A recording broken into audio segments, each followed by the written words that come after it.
हनुमान जी की भक्ति के बारे में तो हम सभी जानते हैं। हम ये भी जानते हैं कि वो प्रभु राम के सबसे बड़े और सबसे प्रिय भक्त हैं। तो फिर ऐसा क्या हुआ कि श्री राम जी ने हनुमान जी को मारने के लिए उन पर तीरों की वर्षा कर दी। और यही नहीं, जब उन तीरों से हनुमान जी का बाल भी बांका नहीं हुआ तो श्री राम ने उनके ऊपर ब्रह्मास्त्र चलाने का प्रयास किया। तो चलिए जानते हैं इससे जुड़ी पूरी कथा। हुआ कुछ यूं कि एक बार सभी महान संत और ब्राह्मण गण सभा में उपस्थित हुए। देव ऋषि नारद, वशिष्ठ, विश्वामित्र जैसे बड़े बड़े विद्वान चर्चा करने के लिए इकट्ठा हुए थे कि क्या श्री राम का नाम भगवान राम के अस्तित्व से बड़ा है। संकट मोचन हनुमान भी इसी सभा में मौजूद थे, लेकिन वो कुछ बोल नहीं रहे थे। चुपचाप मौन अवस्था में वो मुनिगणों की चर्चा को ध्यान पूर्वक सुन रहे थे।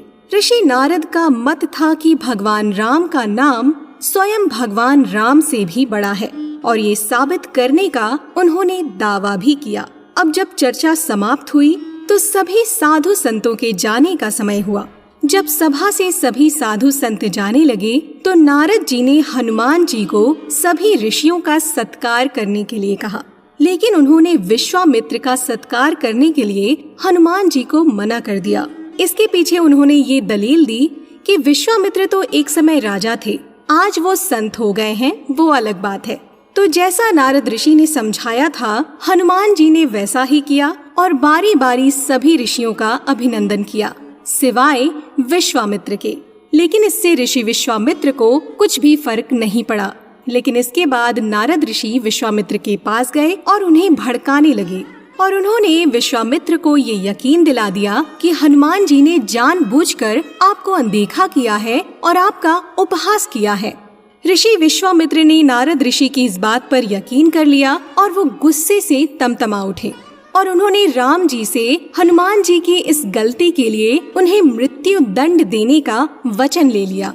भगवान राम हनुमान जी से बहुत प्रेम करते थे, लेकिन विश्वामित्र भी उनके गुरु थे, इसलिए गुरु की आज्ञा वो टाल न सके और उन्होंने हनुमान जी को मृत्यु दंड देने का निश्चय कर लिया। हनुमान जी को जब इस बात का संज्ञान हुआ कि श्री राम उसे मारने आ रहे हैं, तो वो कुछ समझ नहीं पाए कि ऐसा क्यों हो रहा है। तब ऋषि नारद ने उन्हें राम नाम जपते रहने की सलाह दी। एक वृक्ष के नीचे बैठे हनुमान जय श्री राम का जाप करने लगे। भगवान राम जब वहां पहुँचे तो हनुमान पर आक्रमण हेतु उन्होंने तीर चलाना आरंभ कर दिया, पर राम नाम में लीन पवन पुत्र का एक बाल भी बांका न हो सका। जब श्री राम ने ये देखा तो वो असमंजस की स्थिति में पड़ गए।